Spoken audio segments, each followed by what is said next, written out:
सध्या मुंबई शहर आणि उपनगरात सकाळपासूनच ढगाळ वातावरण आहे। मुंबई, ठाणे, नवी मुंबईमध्ये सध्या हलक्या ते मध्यम स्वरूपाच्या सरी पडण्याचा अंदाज आहे। तर हवामान खात्याकडून होड्यांना समुद्रात न जाण्याच्याही सूचना करण्यात आल्या। राज्यात सध्या पावसानं जोरदार हजेरी लावली असून कोकण किनारपट्टीचा भाग तसेच घाट माथ्यावरती सध्या हलक्या ते मध्यम स्वरूपाच्या पावसाची शक्यता आहे। मी सध्या मुंबईच्या बँड्रा परिसरामध्ये आहे। या ठिकाणची जर स्कायलाईन पाहिली तर लक्षात येतं मुंबईमध्ये काय ढग दाटून आलेले आहेत आणि आज मुंबई, ठाणे, नवी मुंबई आणि उपनगरात हलक्या ते मध्यम स्वरूपाच्या सरी पडण्याचा अंदाज आहे।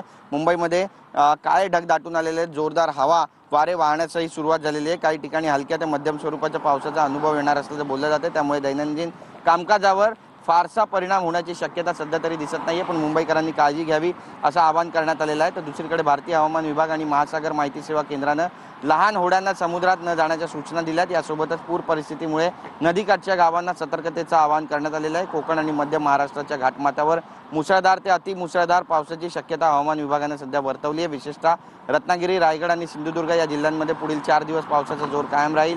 तर या ठिकाणी ऑरेंज अलर्ट सुद्धा जारी करण्यात आलेला आहे। कॅमेरा पर्सन अमित शिगवणसह गिरीश गायकवाड, TV9 मराठी, मुंबई।